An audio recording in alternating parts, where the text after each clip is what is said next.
Hello, ગટ્ટુભાઈ અને GTU studies team તરફથી બધા સ્ટુડન્ટ્સનું મોસ્ટ વેલકમ. આજે હું તમારી સાથે જે વિડીયો શેર કરવા જઈ રહ્યો છું એ છે સ્પેશિયલી જીટીયુના મેરિટ બેઝ પ્રમોશન રિલેટેડ. જેટલા સ્ટુડન્ટ્સને મેરિટ બેઝ પ્રમોશન મળવાનું છે એ બધાએ આ વિડીયો ખાસ જોવો જોઈએ, કારણ કે આની અંદર હું દરેક પોઈન્ટનું ડિસ્કશન કરીશ જે મેરિટ બેઝ પ્રમોશનમાં કન્સિડર થવાના છે. જેમ કે તમારું રિઝલ્ટ છે કેવું આવી શકે છે, તમારા ઇન્ટરનલના માર્ક્સ છે એ 4th 6th સેમેસ્ટરના હમણાં ટૂંક સમયમાં જ લોક થઈ જવાના છે. તો એ લોક થાય છે એ પહેલાં કયા કયા પોઈન્ટ્સનું ધ્યાન રાખવું જોઈએ જેથી કરીને સ્ટુડન્ટ્સને ઓવરઓલ રિઝલ્ટમાં ફાયદો થાય.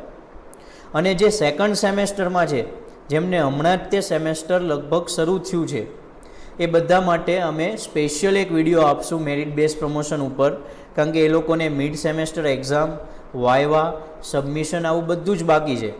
તો એ બધામાં એ લોકોએ કેવી ધ્યાન રાખવું જોઈએ, કેવું પરફોર્મન્સ આપવું જોઈએ જેથી કરીને બેસ્ટમાં બેસ્ટ એનું રિઝલ્ટ આવી શકે, એની આપણે વાત એ વિડીયોમાં કરશું. તો એવું કહી શકાય અત્યારે લગભગ 4th અને 6th સેમેસ્ટરમાં જેટલા સ્ટુડન્ટ્સ છે એ બધાને મેરિટ બેઝ પ્રમોશન જે મળવાનું છે એના રિલેટેડ ખાસ એક વિડીયો છે. તો એ ડિસ્કશન સ્ટાર્ટ કરતાં પહેલાં દર વખતેની જેમ ફરીવાર કહી દઉં, જો તમે સબસ્ક્રાઈબ ના કરી હોય જીટીયુ સ્ટડીઝ ચેનલ તો સબસ્ક્રાઈબ કરીને બેલ આઇકોનને પ્રેસ કરી દો જેથી કરીને આવા વિડીયોઝ તરત જ તમને મળી જાય. અને સબસ્ક્રાઈબ કરી લીધી હોય તો ગટ્ટુભાઈ છે એ કહી રહ્યા છે, ખૂબ ખૂબ થેન્ક યુ. હવે આપણે વાત કરીએ વિડીયોની. તો ગુજરાત ગવર્મેન્ટે જે મેરિટ બેઝ પ્રમોશન બહાર પાડ્યું છે એમાં જે ગાઈડલાઇન્સ ફોલો થવાની છે, લાસ્ટ યરમાં મેરિટ બેઝ પ્રમોશન જે યુજીસીએ ડિક્લેર કર્યું હતું એ જ ગાઈડલાઇન્સ છે. એ ગાઈડલાઇન્સનું ગુજરાતીમાં આ રીતે કંઈક ટ્રાન્સફર કરેલું છે કે કોવિડ-19ની પરિસ્થિતિને ધ્યાનમાં લઈને 2, 4, 6 સેમેસ્ટરના વિદ્યાર્થીઓને merit base progression, merit base promotion આપવું, જેમાં 50% ગુણ એટલે કે 50% માર્ક્સ છે એ આંતરિક મૂલ્યાંકનના આધારે એટલે કે ઇન્ટરનલ કેલ્ક્યુલેશન કરવું. અત્યારે જે સેમેસ્ટરમાં એ લોકો સ્ટડી કરી રહ્યા છે એના પરફોર્મન્સના આધારે 50% માર્ક્સ છે આપવાના, અને બાકીના 50% માર્ક્સ છે 50% એ અગાઉના સેમેસ્ટરના રિઝલ્ટ ઉપરથી અથવા તો અગાઉના સેમેસ્ટર સુધીના એને જે પણ સીપીઆઈ થયા હોય એ સીપીઆઈ ઉપરથી એ લોકોએ માર્ક્સ બનાવીને ટોટલ 100માંથી માર્ક્સ કન્વર્ટ કરીને એ લોકોએ રિઝલ્ટ તૈયાર કરવાનું રહેશે. તો આમાં થોડીક વધારે આપણે અંદર જઈએ તો એ લોકો એક ઉદાહરણ આપીને, એક્ઝામ્પલ આપીને સમજાવ્યું હતું કે સપોઝ કદાચ ઇન્ટરનલ માર્ક્સ, આંતરિક મૂલ્યાંકનના માર્ક્સ 30 હોય અને એમાંથી કોઈ સ્ટુડન્ટ્સને, વિદ્યાર્થીને 20 આવે છે, તો એ પ્રમાણે કેલ્ક્યુલેશન થશે કે 30માંથી 20 તો 50માંથી કેટલા, આવું તમે કેલ્ક્યુલેશન બેઝિક કરી શકો છો. તો 50માંથી એ થશે 33.33. આ ઇન્ટરનલ માર્ક્સ માટે કેલ્ક્યુલેશન થઈ ગયું. અને એવી જ રીતે જે પ્રીવિયસ સેમેસ્ટર છે એમાંથી તમારે જો 100 માર્કમાં હોય કદાચ અને એમાંથી તમારે 70 આવે છે તો એને પણ 50 માર્કમાંથી કન્વર્ટ કરવાના છે, એટલે કે 100માંથી 50, 70 સોરી, તો 50માંથી કેટલા, તો એ થશે 35 માર્ક્સ. તો એ પ્રમાણે જે પ્રીવિયસ સેમેસ્ટરના છે એ 35 માર્ક્સ ગણાશે અને અત્યારના અને પ્રીવિયસ સેમેસ્ટરનો ટોટલ કરો તો એ પ્રમાણે થાય 68.33. આ બેઝિક કેલ્ક્યુલેશન યુજીસીએ કીધેલી છે, પણ જીટીયુમાં એક્ઝેક્ટલી કઈ રીતે લાગુ પડશે એના ઘણા બધા ડાઉટ્સ છે. એના મોસ્ટ ઓફ ક્વેરી છે એ ક્યાંય સોલ્વ નહીં કરવામાં આવેલી હોય, એટલે હું તમને એ બેસ્ટ રીતે આજે સોલ્વ કરીને આપું. જેમ કે જીટીયુનું રિઝલ્ટ તમે ઓબ્ઝર્વ કરેલું હોય, સેકન્ડ સેમેસ્ટરમાં હજી હું ડિટેલમાં આમાં જઈશ, સ્પેશિયલ વિડીયો આપીશ, ફરીવાર કહી દઉં, એટલે સેકન્ડ સેમેસ્ટરમાં આમાં ઘણાને ના પણ ખબર પડે તો એ સ્પેશિયલ વિડીયોની વેઇટ કરજો. અત્યારે જે 4th 6માં જેણે એકવાર એટલીસ્ટ જીટીયુનું રિઝલ્ટ પોતાનું જોયેલું હોય તો આ રીતે કંઈક આવે છે જેમાં ઘણા બધા ટાઈપના ગ્રેડ લખેલા હોય છે. એ શું છે? તો સૌથી પહેલાં હું કહી દઉં કે થિયરી ગ્રેડ્સ છે એમાં 3 કોલમ હોય છે, એક EAC, એક PA અને એક ટોટલ. તો થિયરી ગ્રેડ છે ને એ ટોટલ 100 માર્કમાંથી આપવામાં આવે છે, ટોટલ ગ્રેડ જે છે એ. અને પ્રેક્ટિકલનો જે ટોટલ ગ્રેડ છે એટલે અહીંયા જે લખેલો છે એ 50માંથી અથવા 100માંથી આપવામાં આવે છે. સબ્જેક્ટ પ્રમાણે આ પ્રેક્ટિકલના માર્ક્સ અલગ અલગ હોય છે. ઘણા સબ્જેક્ટમાં ટોટલ 50 માર્કના હોય છે, ઘણા સબ્જેક્ટમાં ટોટલ 100 માર્કના હોય છે, એટલે જે પણ તમારે હોય એ પ્રમાણે લેશું. અને આ બંનેનો જે ટોટલ જે થશે એમાંથી જે માર્ક આવે છે એનો ટોટલ ઓવરઓલ જે સબ્જેક્ટ ગ્રેડ છે એ અહીંયા લખવામાં આવે છે, અને આ જે ઓવરઓલ ગ્રેડ છે એના ઉપરથી તમારું રિઝલ્ટ છે એ બનતું હોય છે. એટલે એ પ્રમાણે જઈએ તો પહેલાં હું થિયરી ગ્રેડના તમને માર્ક સમજાવું. તો ટોટલ 100 માર્કનો થિયરી ગ્રેડ હોય છે, એમાંથી 70 માર્કની જે એક્ઝામ છે એ GTU લેતી હોય છે, જેને એક્સટર્નલ એક્ઝામ કહેવાય છે. એટલે ESE નામ આપેલું છે 70 માર્કની. અને 30 માર્કની મિડ સેમેસ્ટર એક્ઝામ હોતી હોય છે કોલેજની અંદર. ઘણા બધા 15 માર્કની 2 લેતા હોય છે, 70 માર્કની લેતા હોય છે, જે હોય, પણ એ લોકો છેલ્લે લાસ્ટમાં 30માંથી જ માર્ક કન્વર્ટ કરીને મોકલતા હોય છે GTUને. એટલે મિડ સેમેસ્ટર છે એ 30 માર્કની હોતી હોય છે. અને આ બંનેનું ટોટલ કરીને ટોટલ જે થિયરી ગ્રેડ હોય છે એ 100 માર્કમાંથી બનતો હોય છે. ઓકે, એ જ રીતે આપણે પ્રેક્ટિકલ ગ્રેડની વાત કરીએ તો પ્રેક્ટિકલ ગ્રેડમાં 2 ભાગ પાડવામાં આવ્યા છે. એક છે વાઇવાના માર્ક્સ અને એક છે ઇન્ટરનલ અથવા સબમિશનના માર્ક્સ. તો પહેલાં જે ESE જે છે એ છે વાઇવાના માર્ક્સ. ઘણા સબ્જેક્ટમાં એ વાઇવા છે એ 30 માર્કના હોય છે, ઘણા સબ્જેક્ટમાં એ 80 માર્કના વાઇવા હોય છે. તો એ 30 કે 80 માર્કમાંથી જે પણ માર્ક આપવામાં આવે છે એ વાઇવાના ગણાશે, અને બાકીના જે માર્ક્સ છે જે 20 માર્ક હશે એ ઇન્ટરનલ અથવા સબમિશનના માર્ક ગણાશે. અને આ બંનેનો ટોટલ જે કરશો એમાંથી ટોટલ પ્રેક્ટિકલના માર્ક બનશે. એટલે કે વાઇવાના 30 માર્ક હોય તો ટોટલ 50 માર્કમાં પ્રેક્ટિકલ થશે, અને વાઇવાના 80 માર્ક હોય તો ટોટલ 100 માર્કના પ્રેક્ટિકલ થશે. અને જે 100માંથી કે 50માંથી જે પ્રેક્ટિકલના માર્ક્સ ટોટલ બને છે એના ઉપરથી આ ટોટલ ગ્રેડ આપવામાં આવશે. અને થિયરીનો ટોટલ ગ્રેડ અને પ્રેક્ટિકલનો ટોટલ ગ્રેડ આ બંને ઉપરથી ઓવરઓલ સબ્જેક્ટનો ગ્રેડ આપવામાં આવે છે, જેના ટોટલ માર્ક્સ થશે 150, થિયરીના 100 અને પ્રેક્ટિકલના 50. અને જો થિયરીના 100 અને પ્રેક્ટિકલના 100 હોય તો એ 200માંથી માર્ક્સ આપવામાં આવે છે. તો આ રીતે GTUમાં ટોટલ માર્ક્સ છે એ ડિફાઇન કરવામાં આવેલા છે. આમાં તમને જેટલા કમ્પોનન્ટ દેખાય છે એ કમ્પોનન્ટ તમારા સિલેબસમાં પણ લખેલા હશે. એટલે તમારે જો જાણવું હોય કે કયા કમ્પોનન્ટના કેટલા માર્ક્સ છે તો તમારે એ પર્ટિક્યુલર સબ્જેક્ટનો સિલેબસ ઓપન કરવાનો. સિલેબસ દરેક સ્ટુડન્ટ પાસે હશે જ, તે ન હોય તો ડાઉનલોડ કરી શકો છો. એમાં તમે અહીંયા જોઈ શકો છો થિયરી માર્ક્સ અને પ્રેક્ટિકલ માર્ક્સની અંદર થિયરી માર્ક્સ 70, થિયરી માર્ક્સ મિડના 30, પ્રેક્ટિકલ માર્ક્સ વાઇવાના 30, પ્રેક્ટિકલ માર્ક્સ ઇન્ટરનલના 20, એટલે ટોટલ માર્ક્સ 150 થયા. હવે જે સિલેબસમાં આ જે 4 કમ્પોનન્ટ લખેલા છે, થિયરીમાં E અને થિયરીમાં M, પ્રેક્ટિકલમાં V અને પ્રેક્ટિકલમાં I, આ 4 કમ્પોનન્ટ્સમાં તમારે કમ્પલસરી પાસ થવું પડે તો જ તમારો જે ઓવરઓલ સબ્જેક્ટ ગ્રેડ અહીંયા લખેલો છે એ પાસિંગનો લખાય. જો અહીંયા 4માંથી કોઈ પણ એક ગ્રેડમાં, એટલે કે આ ESE PAમાંથી અથવા આ ESE PAમાંથી 4માંથી કોઈ પણ એક જગ્યાએ અહીંયા FF લખેલું હોય, ફેલ હો, તો ઓવરઓલ સબ્જેક્ટ ગ્રેડમાં પણ FF લખેલું જ આવે છે. આનો તમને આઈડિયા છે. એટલે કે આ બધામાં તમારે કમ્પલસરી પાસ થવું પડે. પણ અત્યારે આ જે મિડ સેમેસ્ટરનો ગ્રેડ જે છે એ કોલેજની મિડ સેમેસ્ટરમાંથી મળતો હોય છે. પ્રેક્ટિકલના જે ગ્રેડ્સ છે એ કોલેજના જ ફેકલ્ટી વાઇવા અને ઇન્ટરનલ સબમિશન લઈને મૂકતી હોય છે. એટલે એ બધું તો કોઈ પ્રોબ્લેમ નથી, એ તો લગભગ પાસ થઈ જતા હોય છે. પ્રોબ્લેમ આવે છે એ છે આ એક્સટર્નલ એક્ઝામમાં 70 માર્ક્સની જે હોય છે એની અંદર. અને અત્યારે એ એક્ઝામ તો થવાની નથી. તો એ મેરિટ બેઝ પ્રમોશનમાં એ કઈ રીતે કેલ્ક્યુલેટ થશે જેથી કરીને આપણને અહીંયા FF આવવો જોઈએ નહીં, એ હું તમને હવે સમજાવું. તો સૌથી પહેલાં જે મેરિટ બેઝ પ્રમોશન પ્રોગ્રેશનનું જે કેલ્ક્યુલેશન થવાનું છે એ ખાલી થિયરી ગ્રેડ્સ માટે કેલ્ક્યુલેશન થવાનું છે, પ્રેક્ટિકલ ગ્રેડ માટે નહીં. પ્રેક્ટિકલ ગ્રેડ માટે કોલેજના ફેકલ્ટી જ તે ઇન્ટરનલી માર્ક આપી દેશે, એ જ માર્ક અહીંયા મૂકીને ઓવરઓલ ગ્રેડ બનશે. હા, જો પ્રેક્ટિકલ માર્ક્સ છે એ ઇન્ટરનલ ફેકલ્ટી ના આપે, MP લખેલું આપી દે, જે સર્ક્યુલરમાં કીધું હતું એ પ્રમાણે, તો GTU એની રીતે અહીંયા વાઇવા ઇન્ટરનલના માર્ક્સ મૂકીને પાસ કરી દેશે. પ્રોબ્લેમ અહીંયા જ આવશે કે થિયરી ગ્રેડમાં જે મેરિટ બેઝ પ્રમોશનનું કેલ્ક્યુલેશન થવાનું છે એ કઈ રીતે થશે એ જોઈએ. તો UGC ગાઈડલાઇન્સ પ્રમાણે મેં તમને કીધું એ પ્રમાણે કે થિયરી ગ્રેડ છે એ નક્કી થશે તમારો, અને એના માટે ફોર્મ્યુલા છે એ GTU યુઝ કરવાની છે. કઈ રીતે? તો જીટીયુ પાસે અત્યાર સુધી તો થિયરી ગ્રેડમાં 70 માર્કની એક્સટર્નલ એક્ઝામ અને 30 માર્કની મિડ સેમેસ્ટર હતી, પણ હવે એ નથી. ટોટલ કેટલા માર્ક્સ હતા થિયરીના? 100 માર્ક્સ હતા. તો એને એ લોકો 2 પાર્ટમાં ડિવાઈડ કરી દેશે, 50 માર્ક અને 50 માર્ક. એક જે 50 માર્ક છે એ 50 માર્કમાંથી જે માર્ક આપશે એ તમારું જે લાસ્ટ પરફોર્મન્સ છે, લાસ્ટ સેમેસ્ટર સુધીનો જે સીપીઆઈ છે એ સીપીઆઈ ઉપરથી એ 50માંથી માર્ક આપશે.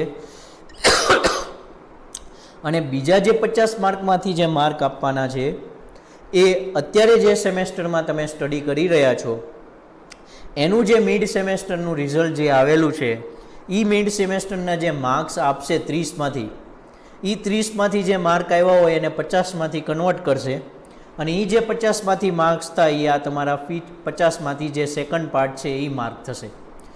અને જે લાસ્ટ પરફોર્મન્સના માર્ક્સ 50માંથી જે મળશે એનો અને અત્યારના કરંટ સેમેસ્ટરના જે પરફોર્મન્સના માર્ક્સ છે 50માંથી એનો, એ બંનેનો સમેશન સરવાળો થશે અને જે ટોટલ માર્ક્સ થાય એ તમારા 100માંથી આવેલા ગણાશે અને એ જે ટોટલ છે એ તમારો મિનિમમ 35 થવો જોઈએ તો તમે પાસ ગણાશો. એટલે કે 100માંથી જે ટોટલ થાય છે એ 35 માર્ક મિનિમમ હોવો જોઈએ. જો 35 કરતાં નીચે થશે તો મેરિટ બેઝ પ્રોગ્રેશનમાં પણ તમે ફેલ લખેલો એફએફ ગ્રેડ આવી શકે છે. તો કઈ રીતે મિનિમમ 35 માર્ક્સ થવા જોઈએ એની હવે વાત કરીએ. તો સૌથી પહેલાં જીટીયુ જે લાસ્ટ પરફોર્મન્સનો યુઝ કરવાનો છે લાસ્ટ સેમેસ્ટર સુધીનો, એની પાસે એ યુઝ કરવા માટે ઘણી બધી ફોર્મ્યુલાસ છે કે કદાચ એ એસપીઆઈનો યુઝ કરી શકે, કદાચ એ સીપીઆઈનો પણ યુઝ કરી શકે.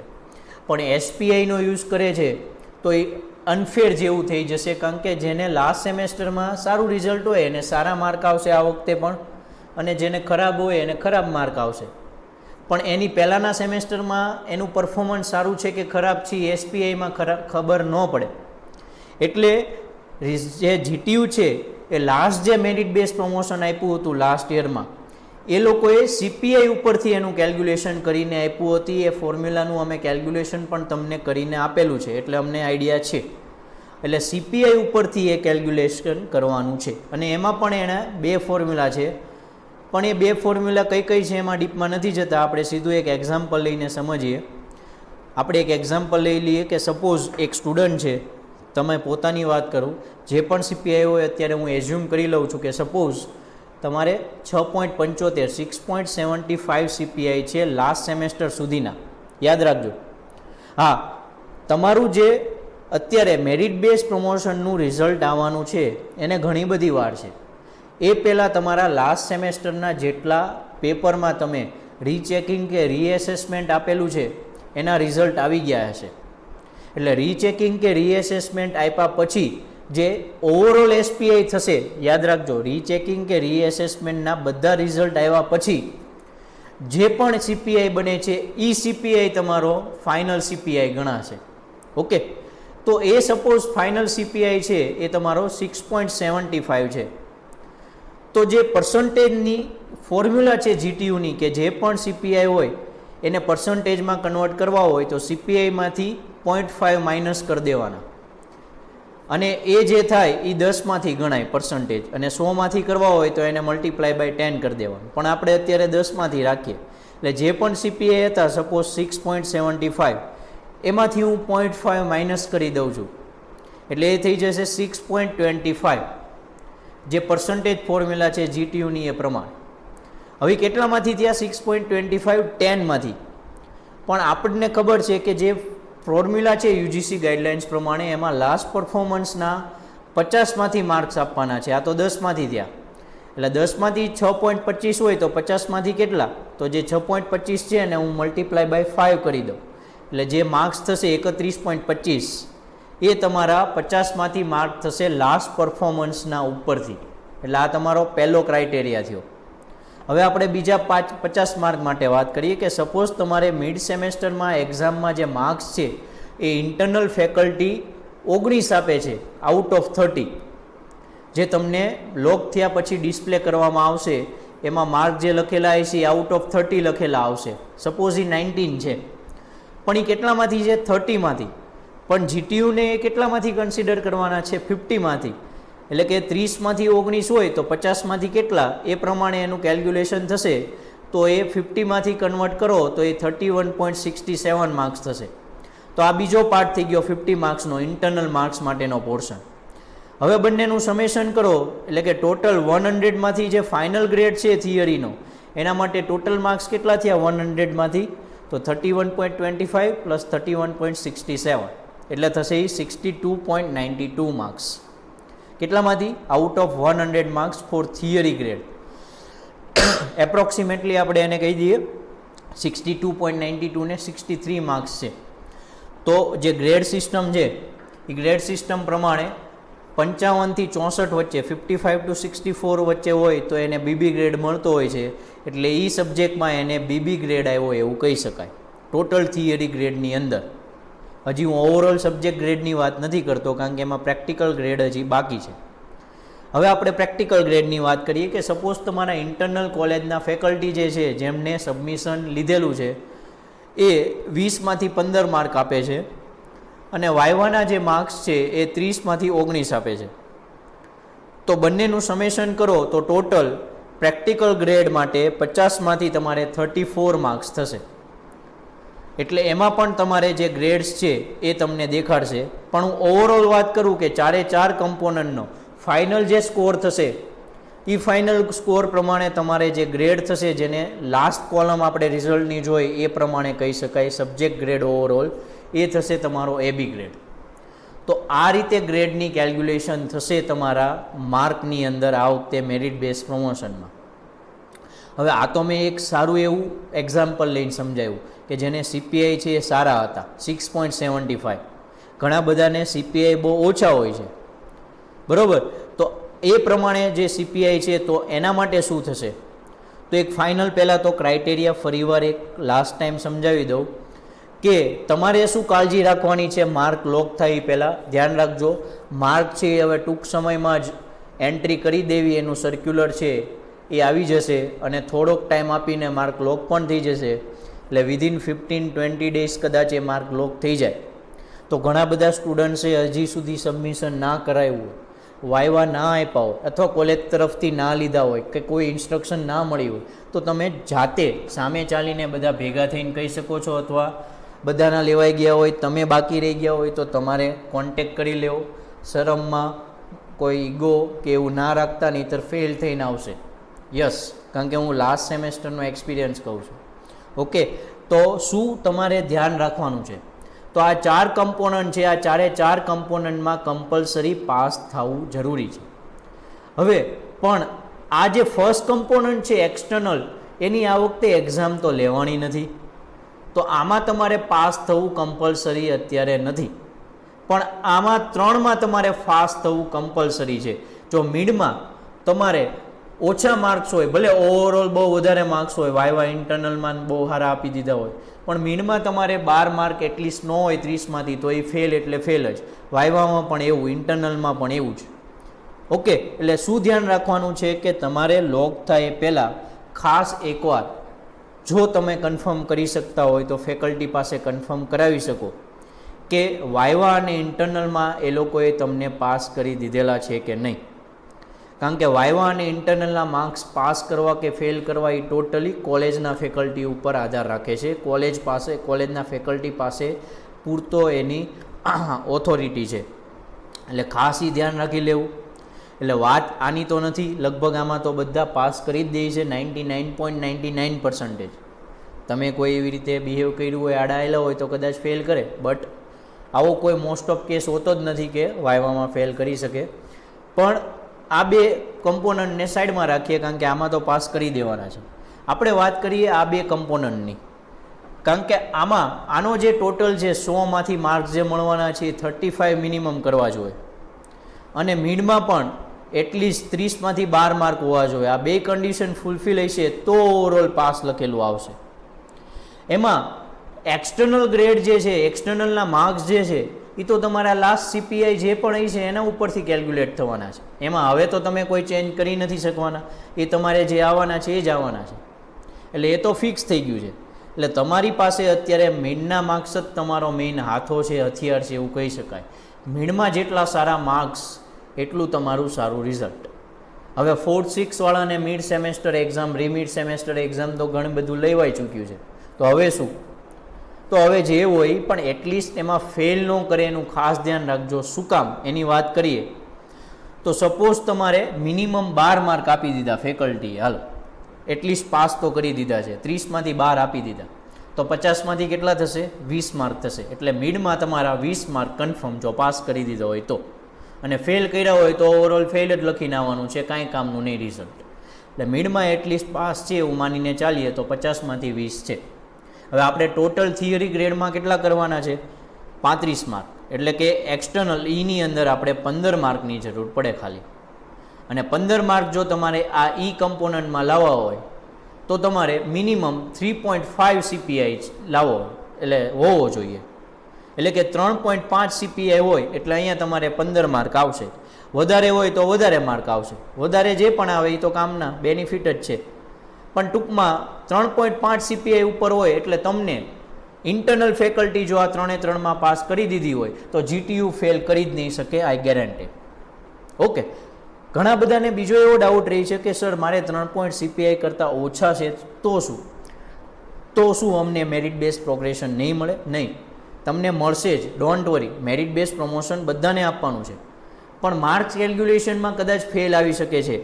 પણ CPI ઓછા હોય તો પણ એ લોકો પાસ થઈ શકે છે. કઈ રીતે? એ ખાસ કામનું છે. ઘણા બધા સ્ટુડન્ટ્સને 3.5 CPI કરતાં ઓછા હશે, તો એવા સ્ટુડન્ટ્સે શું ધ્યાન રાખવું? તો સપોઝ એને 3.5 CPI નથી, એની જગ્યાએ એને ખાલી 3 CPI છે લાસ્ટ સેમેસ્ટર સુધીમાં, કેટલા? 3 CPI છે. તો એ પ્રમાણે એને એક્સટર્નલ ગ્રેડ જે છે માર્ક્સ 50માંથી 12 જ થશે.